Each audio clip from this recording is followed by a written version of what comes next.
ध्रुव जी महाराज को समझाने लगे हैं। भागवत के चौथे स्कंद के 11वें अध्याय का श्लोक संख्या 10 जाकर के देख लेना घर पर कि नायम मार्गो हि साधूनां रसिकेशानुवर्तिता यदात्मानं पराग्रह्यां पशुबुद्धिर्वैशसं नायम मार्गो हि साधूनां। ये सत्पुरुषों का, साधु पुरुषों का मार्ग नहीं है। अरे आपने इन निरपराध यक्षों को क्यों मार रहे हो? नायम ही मार्गो साधूनां। ये महान पुरुषों का मार्ग नहीं है, ये अच्छे लोगों का काम नहीं है। ऋषिकेशानुवर्तिनां, आपने तो ऋषिकेश भगवान नारायण के दर्शन कर चुके हैं। जब उन्होंने रोका तो रुक गए हैं। और प्रभु प्यारे इधर चल करके ध्रुव जी महाराज अनेक वर्ष तक सत्संग किया है, अनेक वर्ष तक। और सत्संग करने के बाद उन्हें कुबेर जी का आशीर्वाद मिला है। और कुबेर जी का आशीर्वाद मिलने के बाद आज तक के इतिहास में प्रभु के धाम कोई सशरीर गया ही नहीं है भैया। जो भी आया जहां पे सबको जाना पड़ा। जो भी आया है यस्य जन्म तस्य मृत्युर अवश्यम भवेत्, लेकिन सशरीर कोई नहीं गया है। मृत्यु पर विजय प्राप्त करके कोई नहीं गया है। केवल एक ध्रुव जी महाराज ही ऐसे हुए हैं। भागवत में वर्णन मिलता है मृत्युर्मूर्धनिं पदम दत्वा आरोहात् भूतम ग्रहम। मृत्यु देवी के सर पर पैर रख के ध्रुव जी महाराज सशरीर गए हैं। आज भी ध्रुव तारा के रूप में हम लोग जिनका दर्शन करते हैं, प्रेम से कह दो जय सिया राम। प्रभु प्यारे, ये भगवान के भक्तों का प्रभाव है। आजकल तो गड़बड़ बहुत चल रही है भैया। भक्त बहुत नजर आ रहे हैं, सेवक बहुत नजर आ रहे हैं, लेकिन सेवा विलुप्त नजर आ रही है। सेवक तो बहुत नजर आते हैं, लेकिन सेवा अदृश्य होती जा रही है। और पहले के समय में सेवक नजर नहीं आते थे, लेकिन सेवा जरूर नजर आती थी। राम जी जब जगते थे तो जगने से पहले पुष्प मिल जाया करते थे, जल मिल जाया करता था।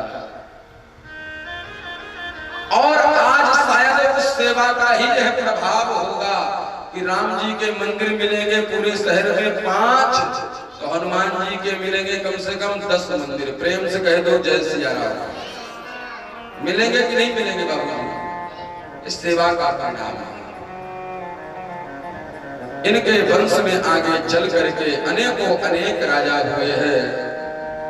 इन्हीं के वंश में आगे चल करके एक राजा हुए हैं अंग, बड़े धार्मिक राजा हुए हैं।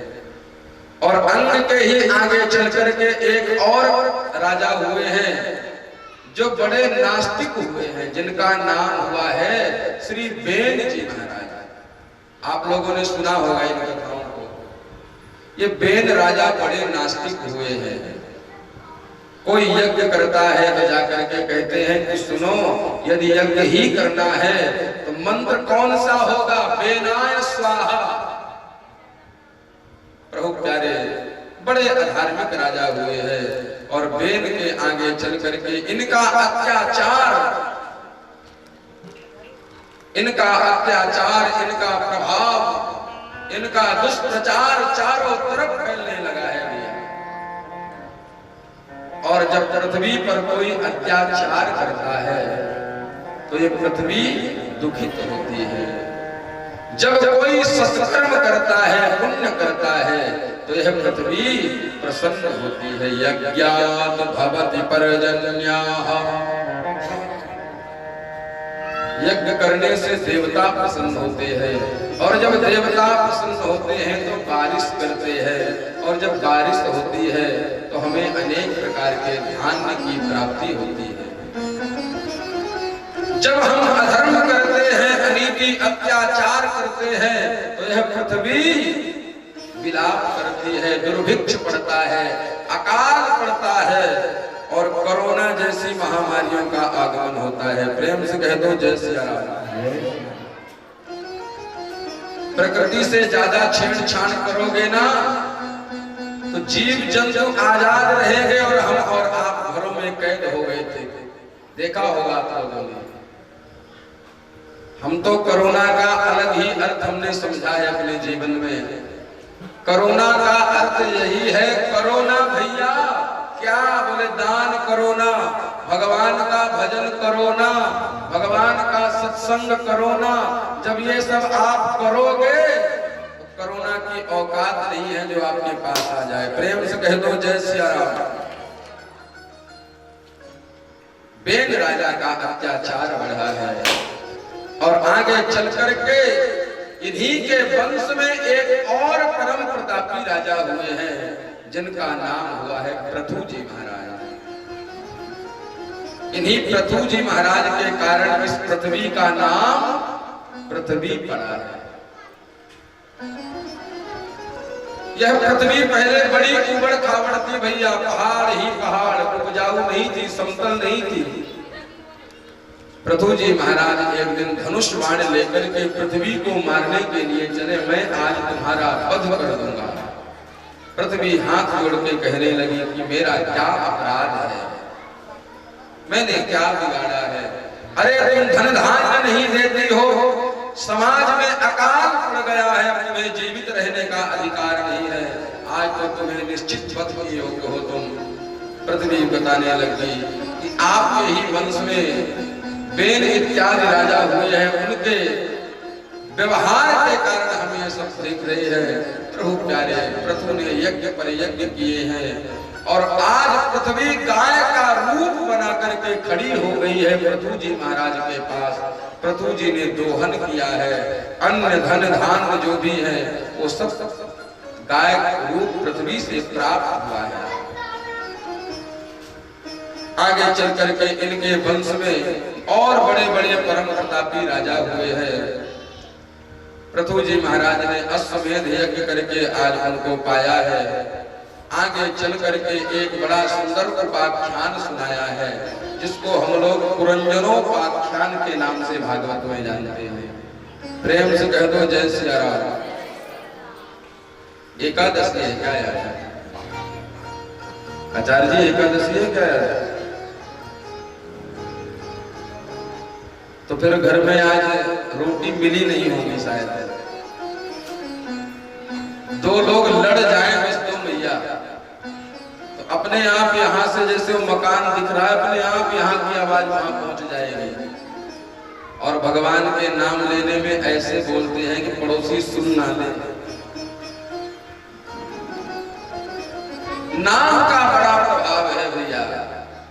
नाम का मतलब जैसे गुड़ ले लो, गुड़ चाहे यहाँ खा लो, चाहे उस घर में खा लो, चाहे रोड में खा लो, मीठा ही लगेगा क्योंकि उसका स्वभाव और प्रभाव है। वैसे ही भगवान का नाम का प्रभाव है। तुलसी अपने राम को रीझ भजो चाहे खींच, खेत पड़े पर जाम है वो आड़ो ठाड़ो।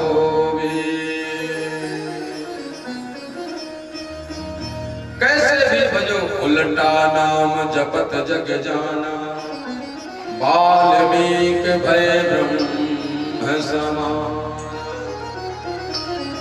इसलिए हमें अपने मन की लगन को भगवान से लगाना है भैया। प्रभु से अपने मन की लगन को लगाना है। आप लोग कहोगे महाराज हमारी लगन तो मकान में लगी है, बेटा में लगी है, दुकान में लगी है, मैं कैसे लगन लगाऊं? कौन कौन अपनी लगन को प्रभु के चरणों में लगाएंगे? लगाएंगे।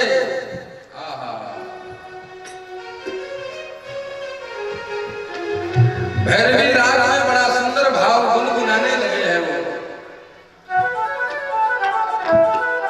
संगीत में राग की बड़ी महिमा है भैया। रागी गावे राग को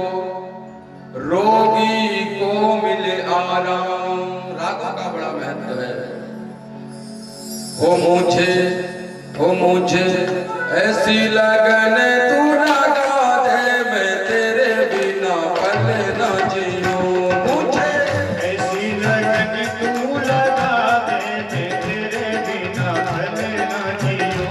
मुझे ऐसी लगन तू लगा दे, मैं तेरे बिना पल न जीऊं। ऐसी लगन तू लगा दे, मैं तेरे बिना पल न जीऊं। मैं तेरे बिना पल न जीऊं। मैं तेरे बिना पल न जीऊं। मैं तेरे बिना पल न जीऊं। मैं तेरे बिना पल न जीऊं। मुझे ऐसे लगन को नहीं मानूंगा कि लगन लगी है। जरा हाथ उठा करके मुझे ऐसी लगन तू लगा दे, मैं तेरे बिना पल न जीऊं। मुझे ऐसी लगन तू लगा दे, मैं तेरे बिना पल न जीऊं। मैं तेरे बिना पल न जीऊं। मैं तेरे बिना पल न जीऊं। जय हो।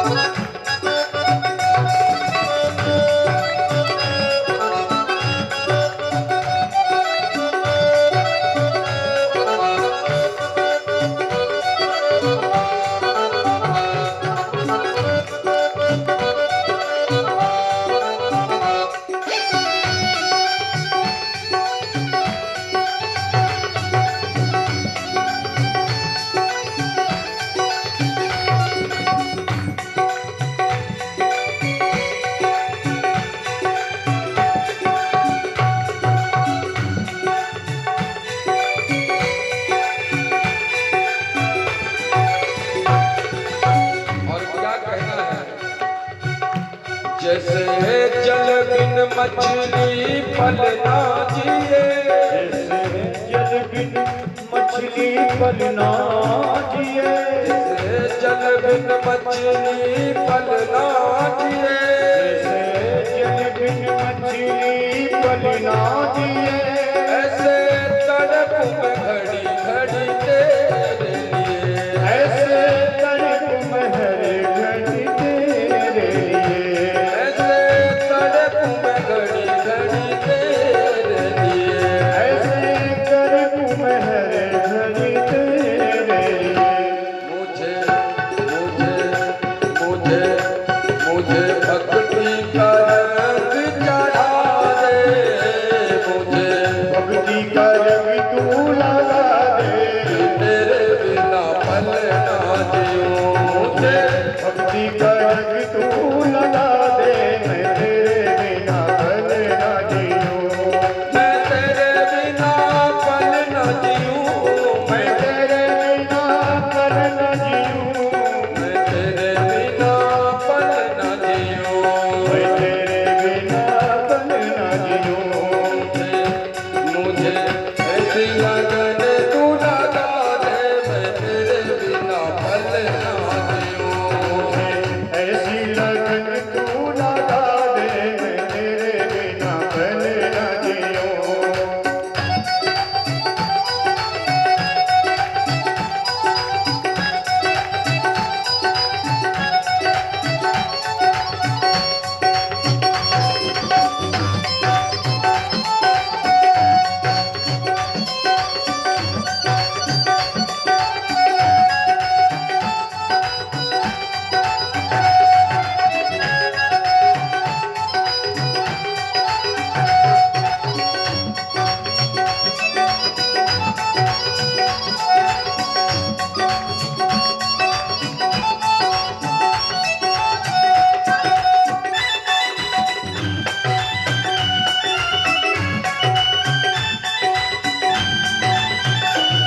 और क्या कहना है?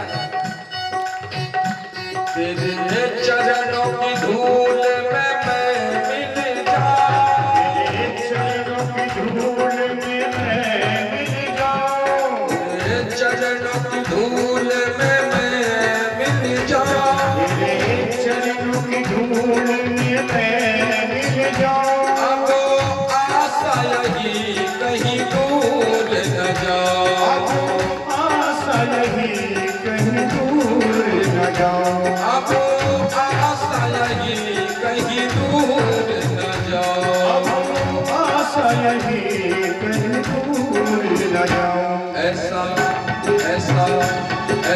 भक्ति का रंग चढ़ा दे मैं तेरे बिना फल ना जीऊं। ऐसा भक्ति का रंग तू चढ़ा दे मैं तेरे बिना फल ना जीऊं। मैं तेरे बिना फल ना जीऊं। मैं तेरे बिना फल ना जीऊं। मैं तेरे बिना फल ना जीऊं। मैं तेरे बिना फल ना जीऊं। मुझे मुझे मुझे ऐसी लगन तू लगा दे मैं तेरे बिना फल ना जीऊं। ऐसी लगन तू लगा दे मैं तेरे बिना फल ना जीऊं। दोनों हाथ से तालियों की सेवा करते हुए हरि बोल।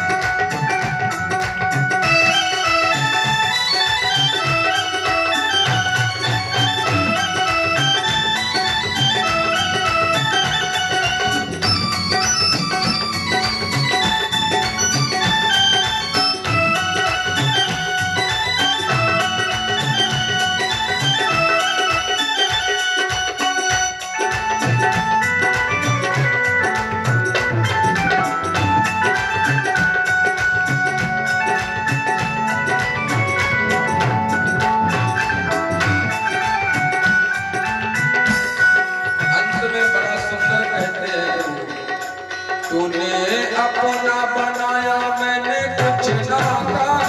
तूने अपना बनाया मैंने कुछ ना कहा। तूने अपना बनाया मैंने कुछ ना कहा। तूने अपना बनाया मैंने कुछ ना कहा।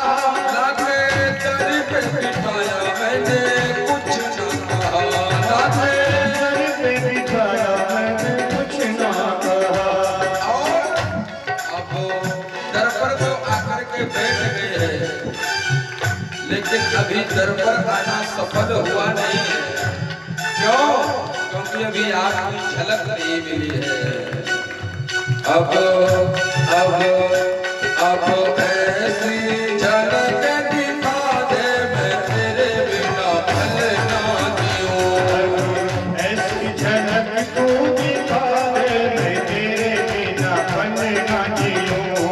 मैं तेरे बिना फल ना जीऊं।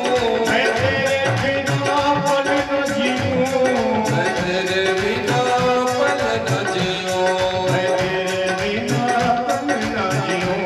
मुझे मुझे मुझे ऐसी लगन लगा दे मैं तेरे बिना फल ना जीऊं। मुझे ऐसी लगन तू लगा दे मैं तेरे बिना फल ना जीऊं। मुझे ऐसी लगन तू लगा दे मैं तेरे बिना फल ना जीऊं।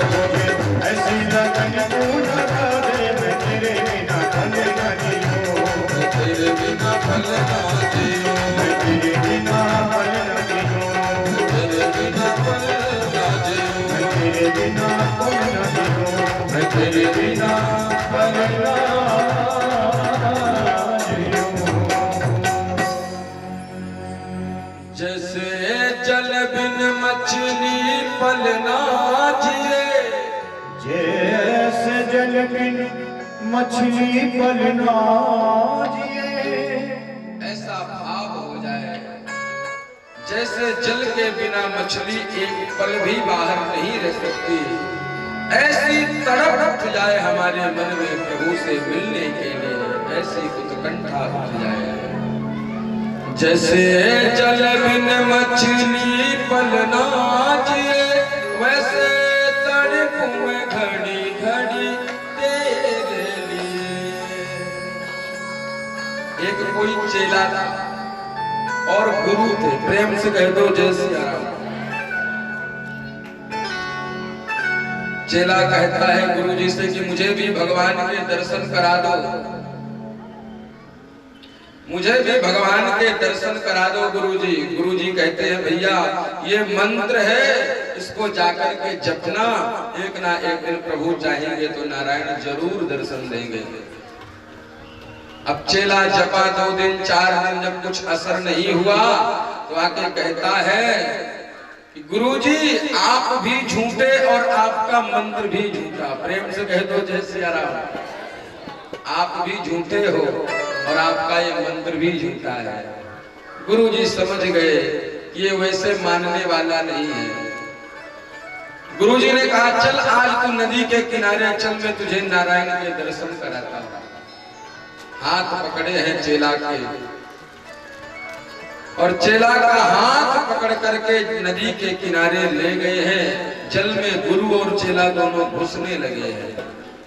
कमर तक जैसे ही जल आया, गुरुजी तो हट्टे कट्टे थे, चेला थोड़ा सा कमजोर था बेचारा। उसकी गर्दन को झुका करके बोलते कि जरा डुबकी लगाना। जैसे वो चेला डुबकी लगाने के लिए जल में घुसा, गुरुजी जोर से उसके गले को पकड़ करके और जल में ही दबा रखे हैं। 1 मिनट हुई, 2 मिनट हुई, तड़पड़ाने लगा, छटपटाने लगा, हाय अब गया सो तब गया। जैसे तैसे करके जल से बाहर निकला और गुरुजी को अनेक प्रकार के खारे खोटे वचन सुनाए। गुरुजी आप नारायण के दर्शन कराने के लिए आए थे, ऐसा लग रहा था कि आप मानो हमारे प्राण लेने आए हो। गुरुजी ने कहा बस बेटा यही तो सिखाना था। जैसे अभी तुम्हें अपने प्राण बचाने के लिए तड़पड़ाहट थी, ऐसी तड़प यदि भगवान से मिलने के लिए लग जाए तो भगवान आज भी प्रकट होने के लिए तैयार बैठे हैं। नरसिंह बसे प्रतिखंभन में, काढ़न को प्रहलाद कहा। सिया राम कथा कितनों ने लिखी, तुलसी सी मर्याद कहा। पुनिताल मजीर बजाती फिरे, मीरा मत वारिस चाँद कहा। और नरसिंह बसे प्रतिखंभन में, काढ़न को प्रहलाद कहा। जरूरत है तो प्रहलाद बनने की है बाबूजी। उपनिषदों में लिख दिया है ईशावास्यमिदं सर्वम सर्वम खल्विदं ब्रह्मासि। और हमारे गुरुजी तो बड़ी अद्भुत बात कहते थे। बता दूं क्या कहते थे? बाबूजी कहेंगे तो बताऊंगा, नहीं तो फिर कभी कोई शायद श्रद्धालु कहे कि महाराज फिर हरि चर्चा करना है, तब बता दिया जाए, बता दे। चीटी में तू छोटा बन बैठा, वही नारायण। चीटी में तू छोटा बन बैठा, हाथी में तू मोटा। वही नारायण चीटी में छोटा रूप लेकर के बैठा है, वही नारायण हाथी में विशाल रूप लेकर के बैठा है। चीटी में तू छोटा बन बैठा, हाथी में तू मोटा। कैसा खेल रचो मेरे दाता, जित देखो उत तू ही तू है। यही बात उपनिषद कहती है ईशावास्यमिदं सर्वम सर्वम खल्विदं ब्रह्मासि। नारायण के बिना यह जीवन भी मुर्दा के समान है। माया मरी न मन मर्यो, मर मर जात शरीर। आत्मा कभी मरती नहीं है भैया, मरता तो ये शरीर है। इस प्रकार से उत्तान काल के वंश को भी यहीं पर करते हैं विराम। प्रेम से कह दो जय सिया राम। उत्तानपाद राजा के वंश को यही करते हैं विश्राम और आगे चलते हैं प्रियव्रत की ओर। अभी हम लोग स्वयंभू मनु के संतति का वर्णन सुन रहे हैं। स्वयंभू मनु के यहाँ पर 3 कन्या थी, कल वर्णन सुने हम लोग, आकुति, देवहूति और प्रसूति। आकुति नाम की जो कन्या थी रुचिक प्रजापति को ब्याही गई, जिनके यहाँ पर यज्ञ भगवान अवतार लिए। देवहूति करदम ऋषि को ब्याही गई, जिनके यहाँ पर साक्षात कपिल देव भगवान का अवतार हुआ था, जो अपने माँ को सांख्य योग का उपदेश दिए हैं। देवहूति का शरीर पानी बनकर के बहने लगा, सिद्धिदा नाम की नदी बनी है और जाकर के गंगा सागर पे जाकर के मिली है। आप लोग जाते हैं मकर संक्रांति को स्नान करने और गाते भी यही जाते हैं कि और सारे तीर्थ बार बार, लेकिन गंगा सागर 4 बार, अच्छा 1 बार, गंगा सागर 1 बार। प्रसूति नाम की जो कन्या है वो राजा दक्ष को ब्याही गई है, जिनके यहाँ पर माता सती का अवतार हुआ है, प्रादुर्भाव हुआ है, जिनका विवाह महादेव के साथ में हुआ है। ये सारी कथाएं आपने सुनी। 2 पुत्र थे इनके, प्रियव्रतोत्तानपादो। अभी हम लोग उत्तानपाद के वंश का वर्णन सुन रहे थे। अब आगे प्रियव्रत के वंश को हम लोग चले और आज लंबी सफर है भैया, प्रेम से कह दो जय सिया राम। अभी वामन भगवान आएंगे आज सरोपनपुर में। वामन भगवान से पहले कच्छप अवतार, मोहिनी अवतार और उसके बाद मत्स्य अवतार। मत्स्य अवतार के बाद जो 2 पूर्ण अवतार है, राम और कृष्ण का भी जन्मोत्सव मिलकर के मनाएंगे। समय सीमित होता है, भागवत में बड़े अद्भुत अद्भुत भाव है। यहाँ तो वो वाली दशा होती है कि जैसे कोई एक भगत जी थे और बहुत सारे कुम्हड़ा, यहाँ कुम्हड़ा कहते हैं, हमारे ब्रज में काशीफल कहते हैं उसको,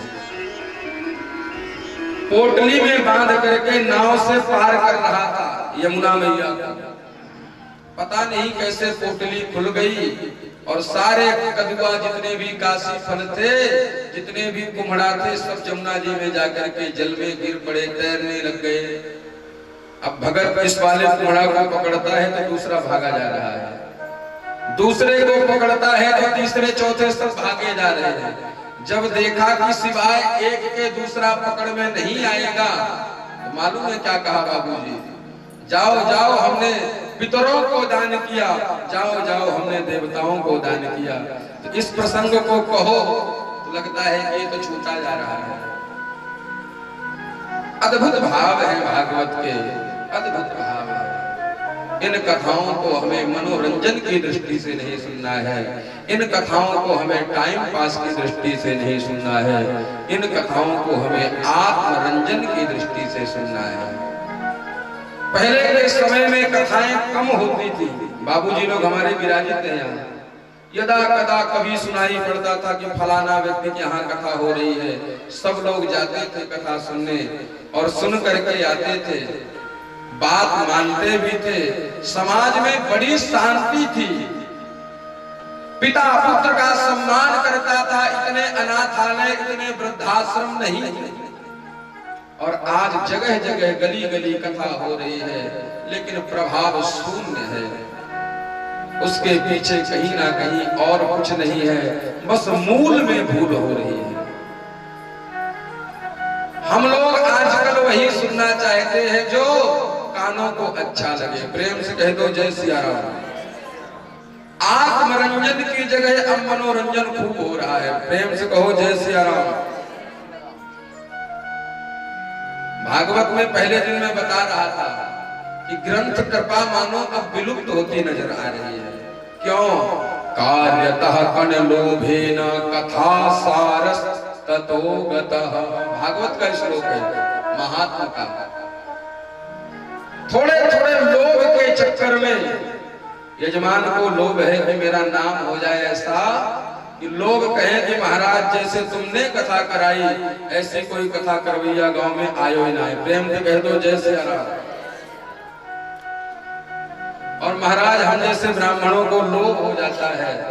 मैंने तो नहीं मांगा अरुण जी से, बेचारे कई बार पूछे महाराज क्या लोगे क्या दोगे, तो मैंने कहा भैया भागवत जी को आप कितना दे सकते हो, कितने में खरीद पाओगे। बोले महाराज मेरी कोई औकात नहीं। तो मैंने भी जीवन में संकल्प ले रखा है कि हम जीवन में कभी भागवत का मोल नहीं करेंगे। यदि सच्चा श्रोता है तो कथा निःशुल्क सुनी जा सकती है। प्रभु प्यारे, अब आप कहो कि भजन भी अच्छे सुनने हैं महाराज, तो ये जो टीम आई है इनका तो देना लेना तो पड़ेगा भैया। प्रभु प्यारे, ये भागवत कल्प वृक्ष है। मुझे विश्वास है, मुझे भरोसा है, जब अनेकों अनेक भक्तों की झोली को भर दिया है तो क्या हमारी आवश्यकताओं की पूर्ति नहीं करेगी? जरूर करती आई है। आज भी चल रहा है, कल भी चलेगा भैया। विश्वास ही काम करता है, विश्वासो फलदायक। प्रभु प्यारे, आगे चले कथा की ओर। ऋषभ देव जी के आगे इन्हीं के वंश में बहुत बड़े बड़े परम प्रतापी राजा हुए हैं। आग्नेन्द्र हुए हैं, नाभि हुए हैं, नाभि के चल करके ऋषभ जी हुए हैं। ऋषभ जी के यहाँ पर 100 पुत्रों ने जन्म लिया है। 100 पुत्रों को बैठाल करके और उपदेश दे रहे थे ऋषभ देव जी की बेटा यह मानव शरीर इसलिए नहीं मिला है कि खा ले सो ले, पड़ोसी से लड़ाई कर ले, झगड़ा कर ले, खूब बैंक में बैलेंस बच्चों के लिए छोड़ जाए। ये मानव शरीर इसलिए नहीं मिला है। नायम देहो देह भाजाम नृलोके, भागवत के 5वें स्कंद के 5वें अध्याय का श्लोक संख्या 1। नायम देहो देह भाजाम नृलोके, ये मानव शरीर इसलिए नहीं मिला है कि धन संग्रह करने के लिए। मानव शरीर तो हमें इसलिए मिला है साधन धाम मोक्ष करगा। हर किसी के पास बाबूजी 2 कार है, आपके पास भी 2 कार है। प्रेम से कह दो जय सिया राम। अब आप कहेंगे महाराज हम तो साइकिल से चलने वाले 2 कार की बात कर रहे हो। एक है अहंकार और दूसरा है ओमकार। कौन सी कार है? एक अहंकार, दूसरा ओमकार। अहंकार का ड्राइवर है अज्ञान, अविवेक। यदि हम अहंकार रूपी ड्राइवर के सहारे अपने जीवन रूपी गाड़ी को चलाएंगे तो निश्चित ही कहीं ना कहीं दुर्घटना जरूर होगी, मंजिल मिलने वाली नहीं है। और एक है ओमकार, उसका ड्राइवर है ज्ञान, प्रकाश, विवेक। हम ज्ञान रूपी ड्राइवर के सहारे जीवन को जिएंगे, निश्चित ही मंजिल मिलेगी भैया, निश्चित मंजिल मिलेगी। प्रभु प्यारे, ऋषभ देव जी के पुत्रों ने कहा कि मानव जीवन पिताजी इसलिए मिला है कि सवेरे हम लोग जगते हैं, न्यूज पढ़ लेते हैं, अखबार पढ़ लेते हैं, स्नान करते हैं, जलपान करते हैं, ऑफिस जाते हैं, ऑफिस से आकर के बैग को किनारे रखते हैं, फिर हाथ पैर धोकर न्यूज टीवी देख लेते हैं, भोजन कर लेते हैं, सो जाते हैं, फिर सुबह से वही क्रम दोबारा रिपीट कर देते हैं। ऋषभ देव जी ने कहा नहीं बच्चों, ये मानव शरीर इसलिए नहीं मिला है कि नायम देहो देह भाजाम नलोके काष्टान कामान नरहते विभुजांगे तपो दिव्यम पुत्र का एन सत्वम शुद्धि दस्मात् ब्रह्म सौख्यम त्वरतरम। कहने लगे ऋषभदेव जी, यह मानव जीवन भगवत भजन के लिए मिला है। इनके